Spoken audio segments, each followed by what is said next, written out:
It was a particularly lovely day in Crimsbury.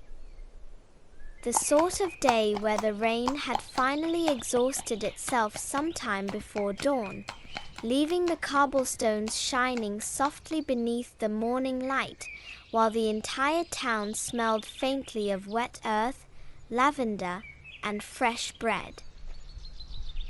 Inside the Fog and Finch Tea Room, however, peace had become quite impossible. You see, Her Grace, Duchess Arabella Dunlawry of Thistlemere, was hosting an afternoon tea.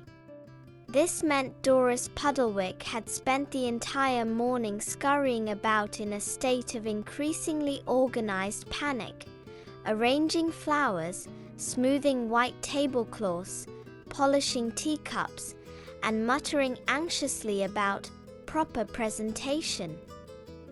Whatever that means. Humans become terribly dramatic whenever royalty is expected near pastries. I observed all of this from my usual place upon the front counter, where I could properly supervise both the pastries and the emotional stability of the room.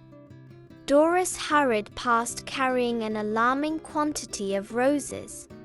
Wherever can that girl be? She sighed aloud for perhaps the 7th time. Now then. The girl in question was Mildred Peep Whistle, assistant waitress of the Fog and Finch, destroyer of orderly shelves, and quite possibly the most enthusiastic human ever created. Moments later, the front bell gave such a violent jingle that I very nearly lost my dignity entirely. Mildred burst through the door in a whirl of apologies, damp curls, a box, and excitement. "Begging your pardon for my tardiness, Miss Doris," she gasped breathlessly, "but I was buying shoes." Before either Doris or I could ask a single sensible question, Mildred hurried off toward the kitchen, clutching the box tightly against her chest. "There now," Doris called after her. "Whatever are you doing?" "You shall see," Mildred replied. I exchanged a look with Doris. The last time Mildred said, "You shall see," we spent 3 days removing jam from the ceiling. Then at last, Mildred emerged once more. Very carefully, she lifted her skirts and extended one foot proudly into the lantern light. I must confess, even I was impressed. The shoes were elegant plum velvet ankle boots with gracefully pointed toes and delicate rows of antique buttons. Tiny embroidered forget-me-nots climbed along the sides, with lavender satin ribbons wound through the button loops, catching the lantern light whenever she moved. They were not fashionable or practical. They were hopeful shoes. The sort of shoes purchased by someone who still believed ordinary days occasionally deserved a bit of beauty. "I wanted to look extra nice," Mildred said shyly. "What with us hosting a duchess and all, I've been saving my money for ever so long." Doris smiled warmly. "Why, those are lovely," she said. "Very thoughtful of you indeed. Now come along and help me with these flowers before I expire entirely." Mildred beamed. "Some people collect practical things. Some collect sensible things." Mildred collected moments of delight wherever she found them. Unfortunately, delight has a habit of attracting both admirers and critics, and Crimsbury was about to provide one of each. The Duchess arrived precisely on time, wearing pearls and the expression of someone who had survived many disappointing conversations. Mildred carried the tea trays carefully through the crowded shop while trying very hard not to trip over joy. And for several lovely minutes everything went quite well. By late afternoon, Golden light spilled across the windows of the Fog and Finch while teacups chimed, pastries disappeared, and nervous anticipation fluttered through the room like trapped birds as humans busied themselves trying to impress one another politely. Until Evelina Plum noticed the shoes. Evelina possessed the remarkable ability to mistake cruelty for sophistication. "Oh my," she said, her gaze settling on Mildred's boots.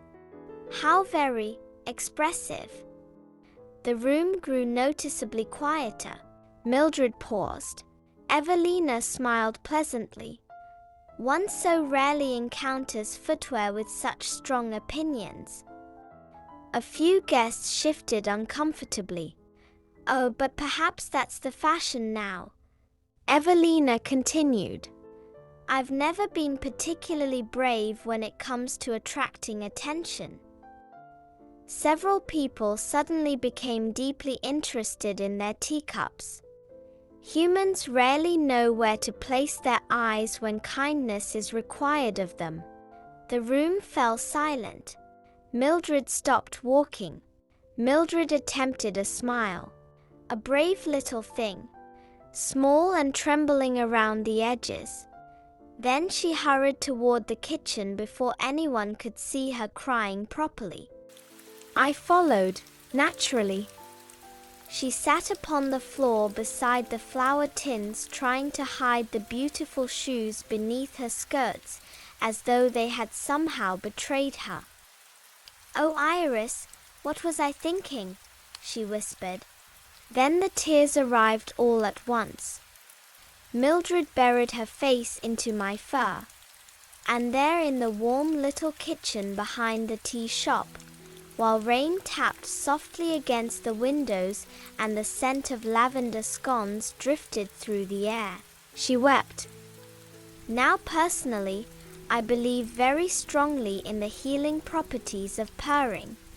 So I climbed quietly into her lap and rubbed lovingly against her while purring with tremendous dedication and emotional expertise. Later that evening, long after the tea shop had emptied and the rain softened into silver mist along the cobblestones, Mildred walked quietly through Crimsbury carrying the shoes inside their box.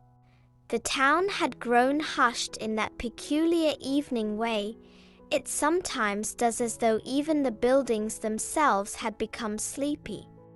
Mildred held the box tightly against her chest the entire walk. Lantern light glowed softly behind rain-streaked windows. The faint scent of cinnamon bread drifted from the bakery. Mildred held the box tightly against her chest the entire walk. Humans often cling hardest to the things most tangled up in their hearts. At last she reached the corner beside the old clock tower, and there Mr. Willoughby's wagon waited beneath strings of tiny amber lanterns. Now no one in Crimsbury had ever seen the full inside of Mr. Willoughby's wagon. This was partly because the interior appeared larger than mathematics ought reasonably to permit, and partly because people who entered usually became emotional and forgot to pay proper attention. Mr. Willoughby looked up from polishing a music box as Mildred approached. "A heavy parcel for such little shoes," he said gently. Mildred attempted a laugh, but it broke halfway through. "I thought they made me look special," she whispered. Mr. Willoughby nodded thoughtfully as though this were among the most important things he had heard all week.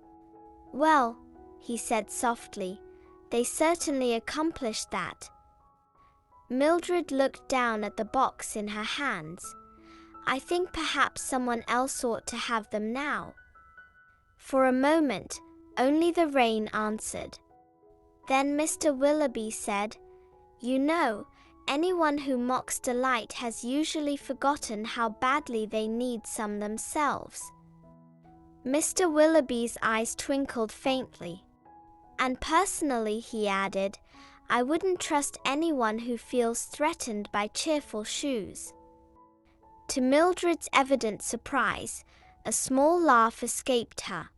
"A fragile little thing, but real. Now then."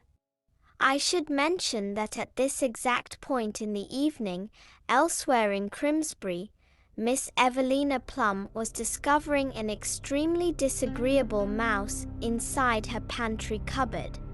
A mouse possessing, I am told, a truly astonishing attitude problem.